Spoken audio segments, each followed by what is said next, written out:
Estamos de volta com o programa Contraplano. Hoje em nosso estúdio a conversa com o cronista Fabrício e vamos conhecer sobre o seu processo criativo, as inspirações para o livro recém-lançado, Juro que Tentei, Histórias de um Ferrado Emocional. Fabrício, como que é seu processo criativo? Você estava comentando que você sai na rua, às vezes uma situação que para uma pessoa é algo que passa despercebido, para você já tem toda uma história na sua cabeça, você já vai criando. Na verdade, não é nem que está na minha cabeça, a história está acontecendo ali. Eu sou um ladrão da história alheia, né? A história está sendo contada ou vivida. Eu só dou atenção para ela, que é uma coisa que eu sinto falta, assim, hoje em dia, essa falta de intimidade ou interesse na história do outro, né? Porque, Patrícia, a gente tem tanto aparato à nossa volta, né? Tecnologia, as facilidades da vida, o carro, a casa, cheia de coisas e tal, mas de fato o que nós temos é aquilo que nós somos, são as nossas histórias, né? Então o meu processo criativo, ele se dá de duas formas. Primeiro, de uma forma muito livre, que é eu vou observando as histórias dos outros ou coisas do cotidiano e vou escrevendo. Isso é o meu cotidiano, vou escrevendo, esperando que isso sirva em algum momento para alguma publicação, mas não necessariamente. Então eu escrevo, principalmente por conta da facilidade das redes sociais. Então o que a gente quiser postar e publicar de conteúdo hoje é muito fácil. Eu tenho um site que eu uso de meio reserva para esses textos também, né? E a outra parte daí eu quero escrever sobre isso daqui, histórias de um ferrado emocional, sobre relacionamentos afetivos, amor, fracassos. Daí eu vejo as histórias que eu já escrevi sobre isso, releio, reescrevo, e daí escrevo outras histórias que completem para que aquilo vire uma publicação. Então o meu processo criativo, em primeiro lugar, é livre, em segundo lugar, ele é direcionado para um conteúdo específico para virar uma publicação. Entendi. Agora, o jeito de eu escrever tem muito a ver com concentração mesmo, assim. Acho lindo as pessoas que falam, escrever é a exacerbação do meu eu, escrever eu não me contenho, então eu escrevo. Na verdade, eu escrevo, eu sou apaixonado pela palavra mesmo. Desde a minha adolescência, desde a professora Ivana, que pegava no meu pé demais, né? Quase que me espantou da palavra, mas deu certo no final. E escrevo por ofício. Então, quando eu sento para escrever, não é só paixão, né? A gente não coloca ou tira uma crase por paixão, a gente não troca um tempo verbal só por paixão. Então, existe esse ofício mesmo do labor de fazer com que o texto fique o texto mais agradável e contundente, ou agradável e irrelevante, mas que ele seja um texto que atraia e dê para o leitor essa possibilidade dele mergulhar naquilo e daquilo mergulhar nele também. E como profissão, assim, né? Ser escritor aqui no Brasil, você acha que tem como você, financeiramente, digamos assim, você precisa ter quantos livros publicados? Existe uma propensão do mercado editorial, eles dizem que para um escritor viver dos seus livros, ele tem que ter 7 ou 8 livros publicados, todos em circulação ao mesmo tempo. Daí ele consegue se equilibrar a partir das vendas desses livros. As editoras têm, claro, né, para sobreviverem, ficam com uma porcentagem, e as livrarias ficam com uma porcentagem significativa. Então, um escritor hoje, ele dificilmente vive só de vender os seus livros. Ele sempre escreve para um jornal, ou para algum site, ou faz roteiro, né? Todos os meus amigos escritores estão envolvidos com alguma outra coisa no mundo da literatura que não é só a venda de livros. Até porque não são nem atores da Globo, nem youtubers, né? Se fossem, seria mais fácil. Eu ainda penso em ser ator da Malhação, eu sei que tem esse perfil, né? A Globo só não me descobriu ainda. Só não descobriu ainda. Você comentou agora de youtubers, eu lembrei, você falou que tem uma página, né, na internet que você coloca seus textos. É importante isso, hoje em dia, ter esse recurso da internet como um termômetro mesmo, para você ver o que as pessoas estão achando, o que elas querem mais, o que elas consomem mais, qual tema elas consomem mais ou não. Muito importante, muito. Não é importante, é fundamental. Eu uso todas as redes que eu julgo necessárias, que são o Instagram, Twitter e o Facebook. E eu tenho um site que é uma coisa mais institucional, né, para promoção dos meus outros trabalhos também. Mas eu acho fundamental, eu nem acho que é um termômetro que deva ser aferido pelo consumo, né? Se você acredita que você deve escrever alguma coisa, você vai e escreve aquilo. Mas existe gente para ler todo tipo de gênero. O que você precisa é escrever direito. Então, se você quer escrever conto, escreva conto direito. É conto erótico? Escreva conto erótico direito. É conto de formação? Escreva conto de formação direito. É literatura fantástica? É autoficção? Sempre vai ter o público. Sempre vai ter, mas faz aquilo direito. Mesmo que você não tenha essa presença hegemônica nas redes sociais, só o fato de você compartilhar aquilo que você acredita e ter pessoas que leem e que trazem ressonâncias para isso, já é um super presente. Né? É a desvirtualização das redes virtuais, né? Das redes sociais. Então, eu acho que as pessoas que têm esse desejo e esse sonho devem produzir sim. Produzir aquilo que elas acreditam, não aquilo que elas acham que vai ser consumido. Tem gente que quer ficar famoso. Eu faço esse vídeo porque eu quero ficar famoso. Eu escrevo esse tipo de coisa porque eu quero ficar famoso. Não. Se você não passa a verdade, não vai ter identificação, né? Não tem. Não. E sim, é que o mundo virtual é tão superficial que até existe essa identificação, Patrícia, muitas vezes. Mas não vai existir profundidade. Né? Vai ficar raso. E daí eu acho que a falta de profundidade deslegitima o produto que você está veiculando ali. Verdade. A gente fez uma matéria aqui, esse mês agora passado, sobre os jovens escritores aqui de Jacareí. Que legal. Que são pessoas que estão sendo incentivadas também pelos artistas virtuais, que estão também usando as redes sociais. Vamos dar uma olhadinha na matéria para você ver se você lembra de quando você começou também. Há séculos, a literatura serve como um meio para expressar sentimentos e exteriorizar a criatividade. Mas como se relaciona o jovem da atualidade com essa arte? Quais são suas referências e meios de divulgação? Aqui em Jacareí, o cenário de novos autores é efervescente e criatividade é o que não falta. Mariana tem 19 anos e tem como referência autores como Clarice Lispector e Carolina Munhoz.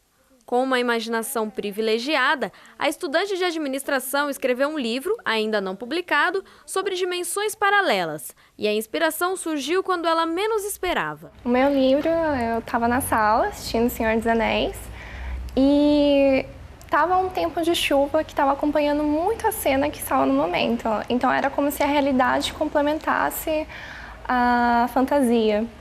E quando eu comecei a ver aquele vento passando dentro da cortina, comecei a imaginar como que eu poderia descrever aquela situação, porque parecia que a cortina estava dançando, né?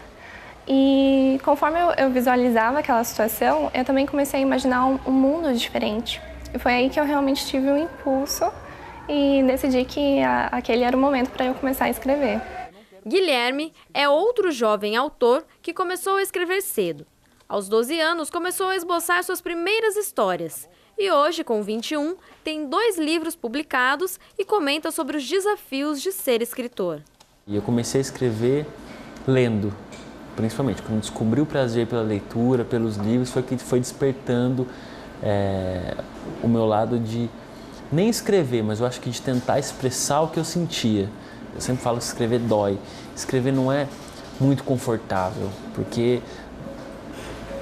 você lida com si próprio, você olha para dentro, eu acho que o que você tem dentro, você escreve, você quer conversar com alguém, você quer conversar com o mundo, quer conversar com os leitores, e você tem que passar alguma coisa útil para eles. Esse ano, Guilherme começou um projeto no Facebook, escrever um texto por dia, de maneira que possa acrescentar conteúdo relevante ao público leitor. Foi que eu tive a ideia de criar essa página para compartilhar, não só meus textos, mas a obrigação de escrever. E isso é o principal objetivo da página. Hoje o público está na internet. Hoje dificilmente pode-se ter um público leitor, mas as pessoas adquirirem o livro, né, comprar, por exemplo, fomentar a escrita, ou fomentar os livros de um escritor através da venda é mais difícil. E a internet é mais popular. Então a internet qualquer um pode ter acesso e é uma maneira mais democrática de você compartilhar seus textos, seu trabalho, e conversar com o seu público, descobrir o seu público, descobrir sua voz. Rafael Sarzi tem um livro publicado e conta que a vida de escritor não é fácil, mas conseguiu publicar o seu livro graças à divulgação na internet. Eu escrevo desde os 12 anos, mais ou menos, quando comecei a ter escrita na minha vida. E escrevia de modo bem esporádico, mas quando tinha uma inspiração, estava apaixonado por alguém. Eu divulgava muito pouco pela internet, muito pouco. Não tinha esse compromisso diário de publicar. E uma pessoa, uma atriz, viu um dos poemas, entrou em contato comigo e quis conhecer um pouco mais. Eu mostrei o que estava na gaveta, ela se encantou e ela conhecia um editor. Ela achou fantástica a ideia de nos aproximar, marcamos um café, mostrei o que eu tinha, ele adorou e falou, vamos publicar então, vamos fazer esse livro virar realidade. Então, foi através da internet que eu consegui o meu caminho. Além de autor do livro Um Eterno Réu dos Meus Pensamentos, Rafael não se limita a escrever em um espaço fechado. Com a intenção de ajudar as pessoas, o poeta escreve cartas de amor em intervenções poéticas. Eu levo a máquina de escrever para os eventos, feiras literárias, eventos, festas, enfim. E lá eu paro, coloco um cartaz, escrevo cartas de amor e as pessoas sentam, contam um pouquinho da sua história, para quem quer mandar uma carta para um amor, um pai, mãe, um ex-amor. Ali eu converso com ela, monto um roteiro e escrevo a carta na hora para ela levar, entrego no envelope, vou ficar guardada com ela ou entregar para a pessoa. Segundo Benedito Veloso, presidente da Academia Jacariense de Letras, escrever requer prática e aprimoramento antes de pensar em publicação do conteúdo produzido, e fala sobre o incentivo da academia neste processo. Nós estamos pensando na Academia Jacariense de Letras de abrir esse espaço para o jovem que queira escrever, para que ele não queime etapas inutilmente ou para que ele já comece por um caminho certo. Não vamos ensinar ninguém a escrever, nem a ter ideia, não é isso exatamente. É como você se comporta, como você caminha nessa trilha para você ter um livro pronto. Porque as pessoas, infelizmente, que não têm informação, elas pensam em escrever um livro e já vem o livro pronto. Eu quero o meu livro prontinho, já todo mundo lendo. E são várias etapas que têm que ser cumpridas para que isso aconteça. E a primeira delas é escrever o livro. Cada tipo de leitura tem um jeito de escrever. E a primeira coisa que o autor tem que fazer é conhecer isso e conhecer para quem ele vai escrever. E para vocês que gostam de escrever, ouçam as vozes da experiência quando o assunto é dedicar-se a esta arte. Escreva, tenha bastante conteúdo, organize, deixe o livro pronto na sua gaveta, publica bastante pela internet, porque é um meio que você consegue chegar a grandes editoras, editores, pessoas que podem te ajudar, que foi o caso aconteceu comigo. E aí você consegue trilhar seus caminhos. Você pode publicar de várias formas. Uma das formas é pelas editoras, como também você pode publicar o seu próprio livro fazendo tudo o que for necessário. O caminho mais fácil e também ao mesmo tempo mais difícil é pelas editoras, né? Primeiro leia, tem que ler muito. Estar em contato com os livros, estar em contato com a literatura. Não adianta você falar que é escritor se você não lê. Você pode escrever, só que eu tenho certeza que não é nem a qualidade, mas enfim, N fatores do seu texto vão estar prejudicados. Você lendo, você vai ser um escritor muito melhor, a sua escrita vai estar muito mais apurada.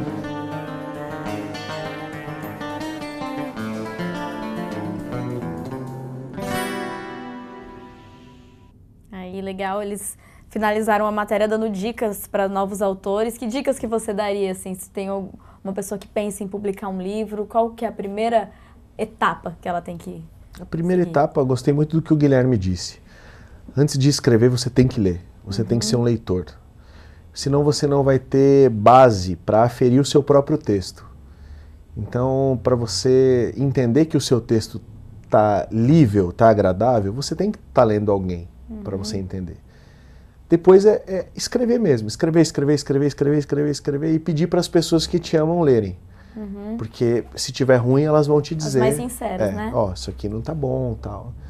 E depois achar um caminho coerente mesmo. Dentro da literatura, são várias escolas, né? Descobrir se você gosta mais de romance, de conto, de crônica, de ensaios. E se enquadrar, não se limitar, mas ter coerência com o gênero, para que o seu livro não seja um bicho de 7 cabeças, né? E como a gente estava conversando também, antes de passar a matéria, né? Às vezes até publicar nas redes sociais para ver o que o público acha antes de publicar um livro, talvez. Muito, concordo muito. As redes sociais são gratuitas e elas estão aí para isso mesmo, né? Então é o primeiro termômetro de que você pode publicar algo que as pessoas vão querer ler. Né? A gente não escreve para não ser lido, a gente não escreve para guardar num baú, a gente escreve para ser lido. Né? Então as redes sociais ajudam nesse impulso inicial. Então, para as pessoas conhecerem mais sobre o seu trabalho, você tem um blog, Facebook, qual que é o endereço para passar para a gente, para o pessoal visitar? Eu tenho Instagram e Twitter, que é Fabrício_Cunha, que eu gosto muito. Facebook é Fabrício Cunha e o site é www.fabriciocunha.net. Tá tudo lá. E para quem quiser comprar seu livro? No site também tem. No site ou tem nas também. livrarias, mas é tão fácil comprar pela internet hoje, né? Da sua casa você compra, chega bem rapidinho. Pode procurar no site fabriciocunha.net, que tem esse e tem o primeiro livro também. Então, para instigar um pouquinho mais a curiosidade das pessoas, lê um trechinho pra gente finalizar o programa, Tá por bom, favor. vou ler a última. Não vou ler inteiro, mas vou ler o finalzinho. Quem quiser pode comprar o livro, daí pode ler inteiro. Sim, só para o pessoal ficar com um gostinho de quero mais. Pedido de um exagerado. Escreva aqui o nome de quem você ama. Se tiver 2 nomes, coloque os 2. Você quer ser a mulher que eu escolhi para fazer feliz por todos os dias da minha vida?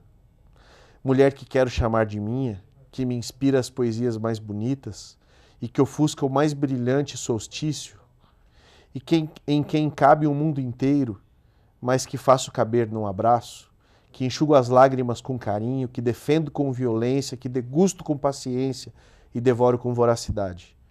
A mulher com quem me deito, a que beijo a testa quando me levanto, para lutar o dia e nos trazer o pão, e nunca deixar faltar amor. Casa comigo? Eu tenho um, entre parênteses, marca do carro, pode até ser Fusca ou bicicleta, e um, apartamento, cachorro, iPhone ou coisa da qual não abre mão. O salário dá para 3 refeições por dia, um cinema por mês, uma pizza na semana, muitos filmes alugados e uma internet lentinha. Se quiser um teatro, faço hora extra. Também garanto um vinho por bimestre, vinho nacional. Eu cozinho em casa para ficar mais barato. E você pode comprar uma roupinha ou sapato baratinho por mês. Essa é fundamental. Casa comigo? E dá para passear de mãos dadas à luz do dia, e deitar na grama de qualquer lugar e fazer inveja para as gentes, e rodar no ar, e fazer amor e sexo muito, e conversar a vida inteira sobre tudo sempre, sem se cansar nunca. Casa comigo? Casa mais eu? Casa? E que vocês, mulheres, seres tão misteriosamente fascinantes e incríveis, dignas por natureza, encontrem homens que lhes favoreçam em ser aquilo que foram chamadas a ser, mulheres. Olha só.